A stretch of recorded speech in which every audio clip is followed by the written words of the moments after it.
And now moving on, let's invite Bodhisattva Ganguly, the Group Consulting Editor, Network 18, for a very special interaction with Mr. Piyush Goyal, Minister of Commerce and Industry. His visionary leadership has been instrumental in shaping policies that drive India's growth trajectory. Ladies and gentlemen, once again, a huge round of applause for Minister Piyush Goyal.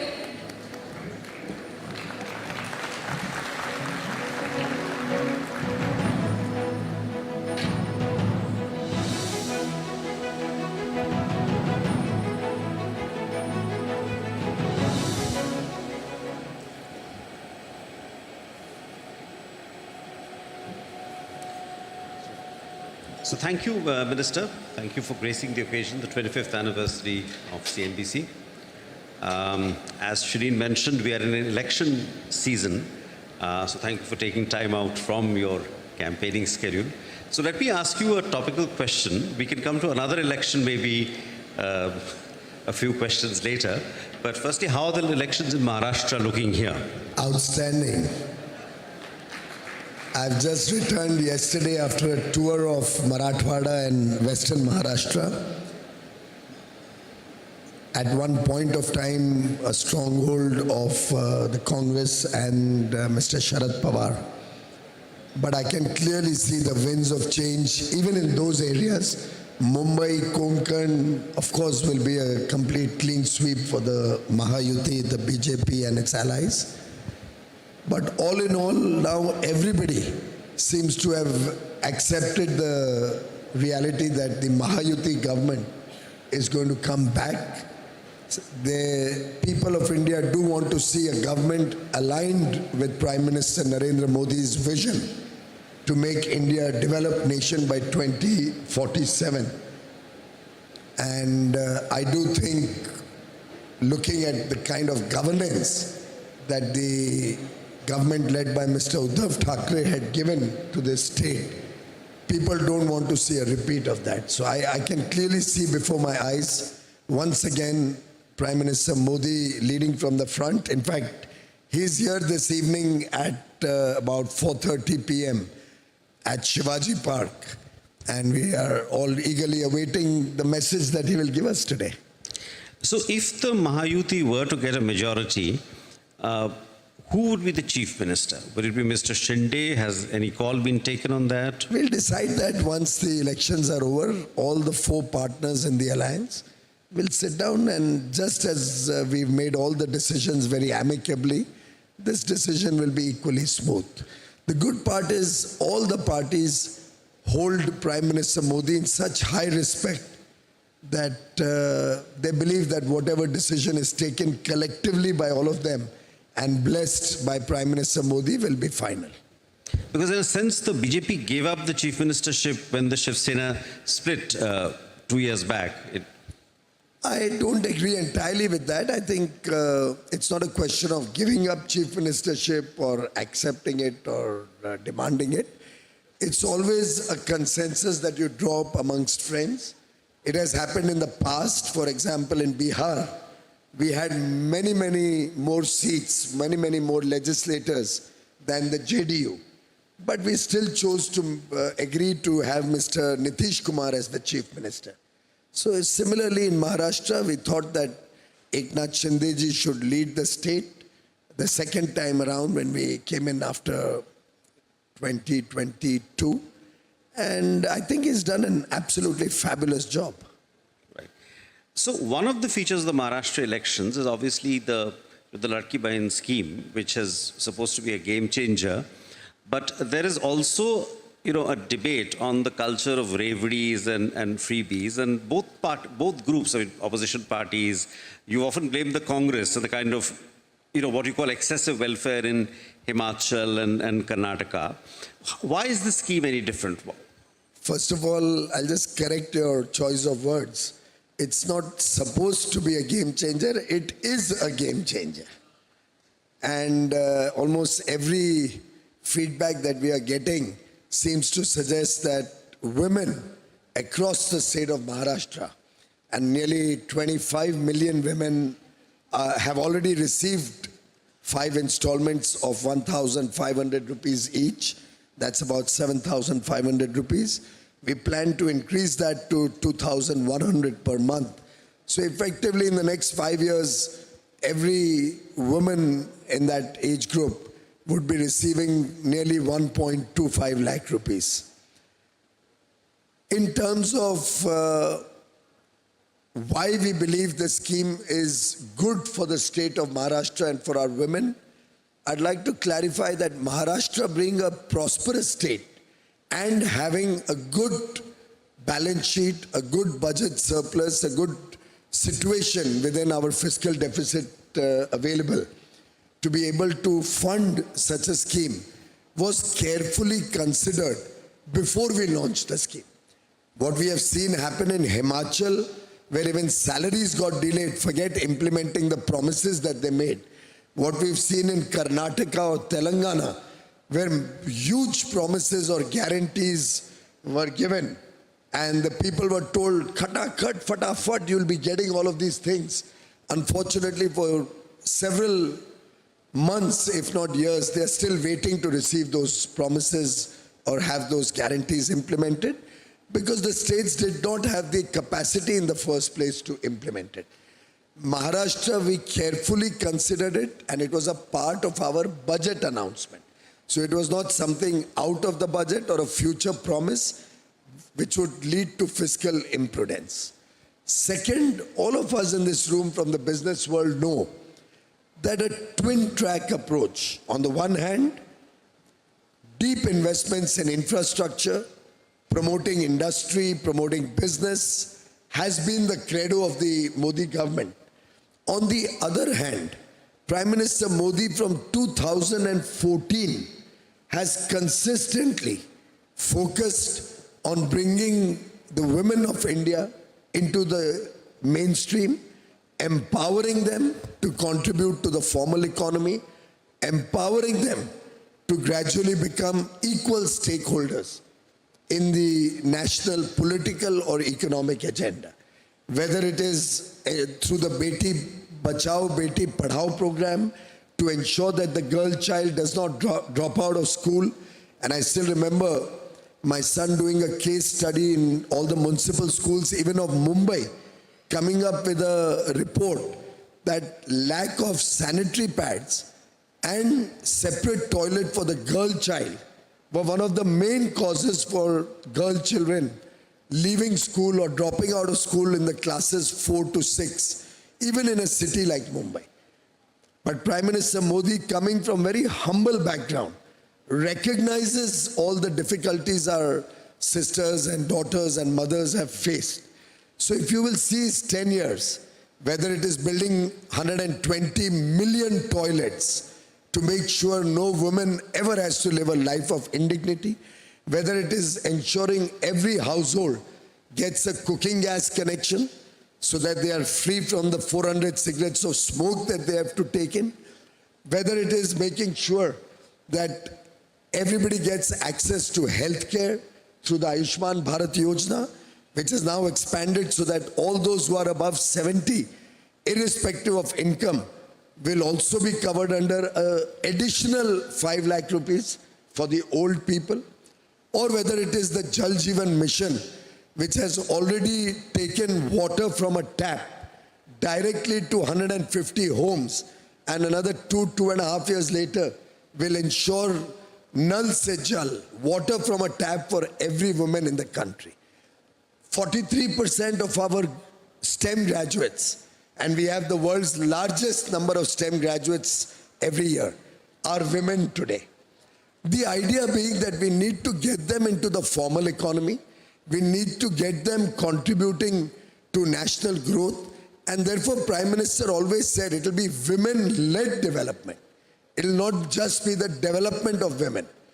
In the political arena, we've ensured that 33% of our members of parliament in the Lok Sabha and all the state assemblies will be women once the census and delimitation exercise is done.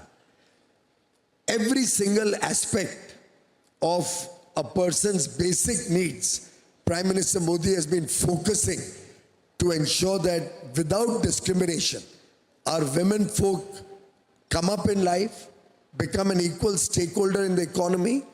And within that, we all recognize that consumption is a very important element to drive the economy. So while infrastructure and industry investments are a major priority, consumption also takes a very important role in national development. 2019, we had come up with a scheme to support our farmers, and nearly 120 or 140 million farming families were given a monthly support, so that in the time of an emergency or in the critical times, they have some comfort of money in their pocket.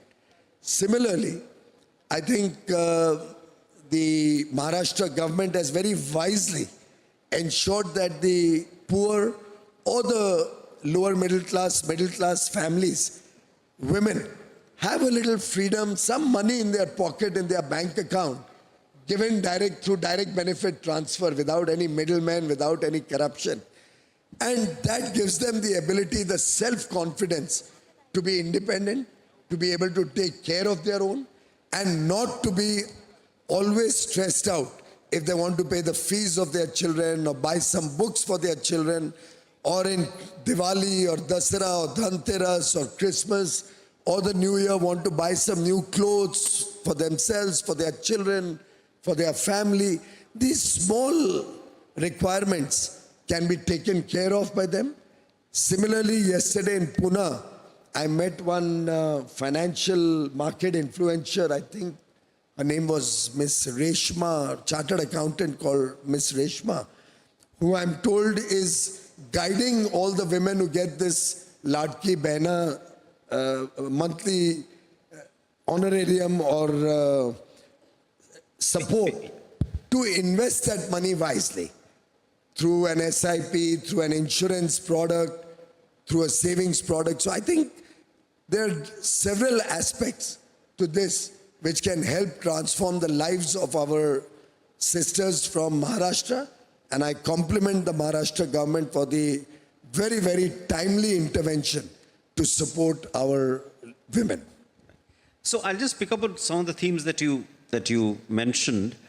So you talked about consumption, perhaps the need to support consumption. So the Indian economy seems to be going through a bit of a soft patch right now. I mean, inflation is above 6%, markets have fallen, some of the recent data has not been so good. So are there any measures the government is looking at to boost consumption? Are you looking at cutting some tariffs, for example, to, so that it doesn't feed through to inflation, or any other measure?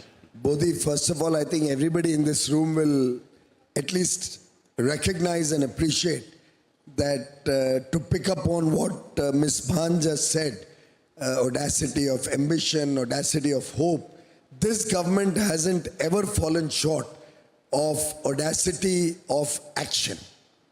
And we have always been at the forefront of acting on every single agenda that can help this economy, that can help the country and the people of India.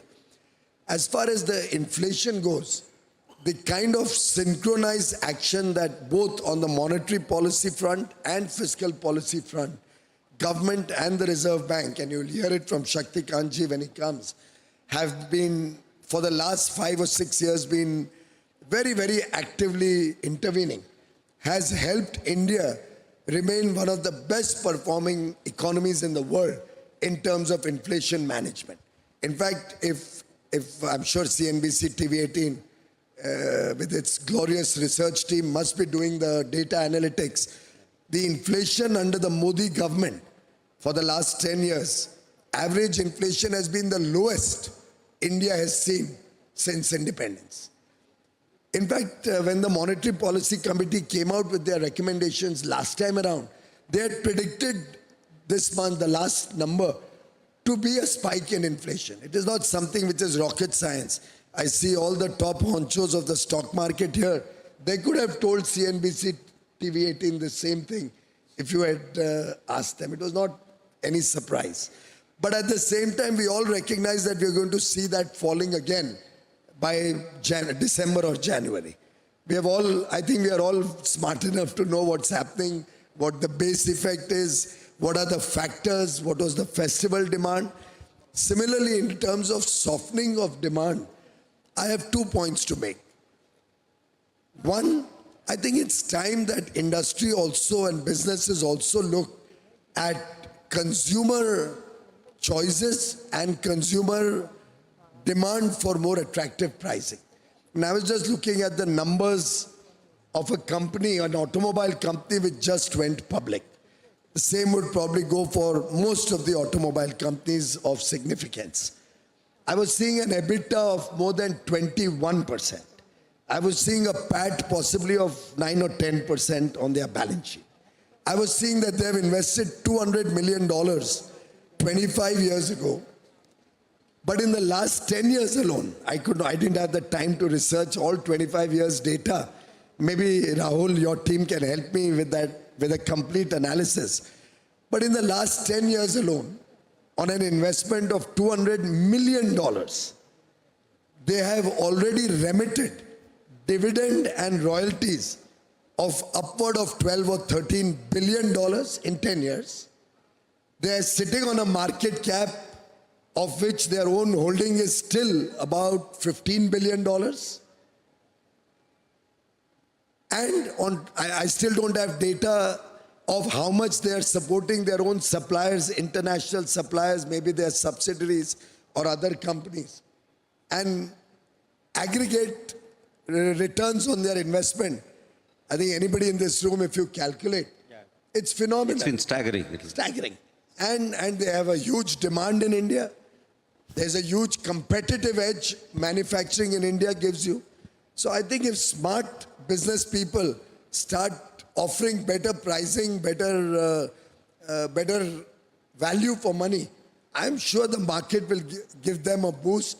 It's for them to decide whether they want to sit on high margins and then, as I read in the paper a couple of days back or maybe yesterday, say that, oh, market is softening, auto market, passenger sales, vehicle sales will be down to 3-4%, or to be more aggressive and try to capture a larger market share at more competitive pricing. I personally am one of those who believes that economies of scale, that the huge demand that 140 crore Indians provide, the demand of 1.4 billion aspirational young India, the demand that our growing economy, our growing income levels offers is unmatched. And the affordability, the competitive edge that this economy of scale gives you will help you not only meet India's need, but also international demand. So choices of businesses, if Rohit Java or all the other big businesses who are sitting here, I don't know who else is there that I can see, Subrakant, I see a lot of friends here. If they become more competitive in their pricing, I'm quite sure they can capture much bigger markets, get much better profits. At least we in government don't work on a quarter tak philosophy that was just now articulated. I think it's time investors also looked at the long term and not panic on every quarter. So I'm sure they'll be paying close attention. So you're saying basically cut prices. That's what you're telling FMCG companies, I'm auto not companies. suggesting anything. I just stated a matter of fact. Choices of the businesses, whatever they want to do. Should the RBI, since you're saying, obviously everyone knows the inflation was anticipated, that it'll be bad. Should they cut interest rates in December? Or I certainly believe they should cut interest rates. Growth needs a further impetus. We are the fastest growing economy in the world. We can do even better. And frankly, the largest component of inflation is food inflation. I think the chief economic advisor had also assessed the whole situation. And this is not something I say today. If you look back at the archives, some of the friends here may have heard me talk, even when I was in the opposition, before I came into government. I had been consistently saying, that we have a senior RBI governor sitting here, maybe he can throw more light on it. But I think it's an absolutely flawed theory that food inflation should be considered while deciding on the interest rate structure. Food inflation has nothing whatsoever to do with managing inflation. That's a demand-supply situation. That's not something that is being hoarded or stocked in large numbers. I've seen the data of stocking or stockpiling of food products. As Consumer Affairs Minister, we used to monitor that month on month. And I think it's time that the policymakers and regulators seriously sat down, discussed with all stakeholders, discussed with economists even beyond their own, and we came to a considered view whether food inflation should at all be a part of the decision making for inflation or interest rates. So I'm sure Dr. Ragarajan and indeed the governor will weigh in later. So do you think he should go big like the... This is my opinion. I don't speak for the government. You asked me my opinion. So I'm not necessarily speaking for the government. I'm quoting from the CA's report and I'm stating on record, this has been my considered view for the last 20 years at least. So 50 basis points or 25 basis points? I'm not Nostradamus, nor am I an astrologer. No, but what do you think they should do? Well, they are wise men. I leave it to their judgment. Okay. It's signaling also. Very often it's signaling. Very often it's the intent. Very often it's the confidence you give to the market. So you also alluded to, I mean, you didn't directly, but on this private capex not picking up. So I didn't allude. Don't put words in my mouth, sir. No, you didn't. I never said. Did I ever say that? You were. I think private capex is picking up massively. Right. Every industrialist I meet, every foreign investor I meet, they talk of massive plans in India, massive growth in their industry investments, massive growth in looking at infrastructure assets. So pardon me, the private sector is very bullish on India. I think we need to see some more bullishness amongst the journalists. Among the media, yeah. Point well taken. We'll keep that in mind. Okay, so let me change gears somewhat to another election, another consequential election which happened earlier this month. So, President Trump, Prime Minister Modi do share a common, perhaps a worldview to some extent. They get along well at a personal level. What are the changes do you see in this all-important India-US economic relation going forward? I know he's not yet in office. There is, whether he'll impose 10%, 20% tariffs or 60% on China remains to be seen. But how do you see this playing out? Well, I think we have all seen how the Prime Minister over the last 10 years has made every Indian proud of being an India, and every Indian across the world today is received with respect, is received with dignity, something which we didn't see 10 years ago. And that is because Prime Minister Modi and the Indian government has never interfered in the affairs of any foreign country or the politics of any foreign country. Governments are chosen by the people of the land. We worked with the Obama administration. We worked with the Trump administration. We worked with the Biden administration. And we will now work with the Trump administration again. And our relation with the US has only got better and better with every passing day. Mr. Trump is on record to say that Prime Minister Modi is a wonderful person. Prime Minister Modi is a dear friend, a great friend. And I'm sure that we will do very well going forward. We've heard President Biden say India-US relation is the most consequential relationship of this century. I think Prime Minister Modi has earned the trust not only of politicians and governments across the world, but of the business community and the people of the world, because he works with a clean and honest intention. He says what he does. He advocates peace in the world. He advocates greater dialogue and diplomacy so that we don't have conflict around the world. And therefore today, he has not only been the most popular leader consistently for the last 10 years in India and across the world, as the Pew report shows us week on week. He has not only been the most popular in the world, but he's the most trusted leader in the entire world today. I'm being asked to wind up, but I'll ask you a couple of questions. It's about Elon Musk, as you may have anticipated. So the first one is not the usual. He has been, he and Vivek Ramaswamy are heading this commission, DOGE or DOG, the commission. to improve the efficiency of the US government. Does India need something similar? Well, I think it's a good idea that Mr. Trump has initiated, and I compliment him for that. I hope they come up with good results, or at least better than the results we saw last time they had made that effort. We in India have been very successful in improving the efficiency of the government. We have a capacity building commission which trains all bureaucrats. We have brought in a number of efficiency elements. For example, all files are digitalized, all paperwork is reduced, public interface is through video conferencing. So government in India in the last 10 years has used technology to bring in efficiency in a big way. And I think going forward, we in India will continue to persevere. But it's a two-way sword. For example, it's not that you cut down people everywhere. In the Trademark and Patents Office, which comes under me, the amount of work in India, thanks to the thrust on innovation and R&D that we have been giving, has increased so much that we are actually hiring 1,000 more people. But how does that impact us?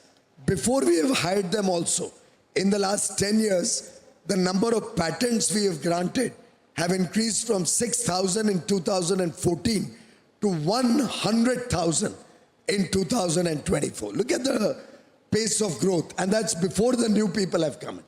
Once we have 1,000 more, we are already coming up with the Anusandhan NRF, National Research Foundation, to support public-private academia partnership in research and development. We are trying to encourage private sector to invest more in technology, in research, in innovation. And therefore, I believe that the Patents Office will need to continue to grow and bring more efficiency. So you have to assess item by item, department by department, what is important, what is good to be done. What about the much talked about plans of Elon Musk to invest in India? The trail seems to have gone cold some months back. Is something happening there? Well, that's a choice that Mr. Elon Musk will have to make. We will be very happy to welcome all the companies from across the world to come and invest in India, to make electric vehicles in India. This government over the last 10 years has consistently focused on sustainability. We are giving a number of incentives and schemes to promote more and more adoption of electric vehicles through our FAME scheme, through the recent PM e-bus Seva Yojana. I personally have been monitoring the cost differential between electric vehicles and ICE engines. I think today, on a total cost of ownership between CapEx and OpEx, it just doesn't make sense to buy anything but an electric vehicle. It's the right time. Two-wheelers have almost all gone electric. On buses, I think it's a great economic model to go electric. With the fall of prices of batteries and with newer ideas like the plug-in hybrid, where you first run on a battery for about 100 kilometers, your passenger car, and after you run out of it, it switches to petrol. It's not a hybrid of the traditional type that we saw, let's say the Camry. This is significantly different. And the more I studied it, though I was always anti-hybrid, publicly, including on CNBC programs, I was always anti-hybrid. But when I studied the model of the plug-in hybrid, where you can have the first 100 kilometers of a passenger car on electric, and only in the case of emergency switch to petrol, it takes care of range anxiety, and it helps cut down petrol consumption probably by 90-95%. I was assessing my own vehicle's consumption or distance traveled, and I could see only 1 or 2 days in a year when I go more than 100 kilometers by car. If it's anything longer, you take a train or you take a flight. So I think it's something whose idea has come, but more and more our buses, our trucks, our passenger vehicles are going to see electric mobility. Companies are taking on this challenge also. They're looking at being net zero, some by 2030, some by 2035. I invite industry to at least immediately look at switching over to electric vehicles or better modes of transport and logistics and contribute to this effort to make India a great place to live in, bring down pollution, and contribute to our sustainability effort. So, Minister, what the US does have a huge signaling effect in for the rest of the world. Still, the Inflation Reduction Act is likely to be substantially rolled back once President Trump assumes office, including the emphasis on electrification and all that. But we are not going to change. We are going to go all in for electric as we. I think we are not going to change. We stand committed to promoting sustainability, and we believe, even though we are not responsible for this problem in the first place, I think everybody in this room recognizes supporting 16% of the world's population. Our contribution to the mess up there is less than probably 3 or 4%. So we are not responsible. But Prime Minister Modi, who played an important role to make COP21 a success, to bring the Paris Agreement to fruition, stands committed as the leader of the Global South to be a part of the solution, even though we are not the problem in the first place.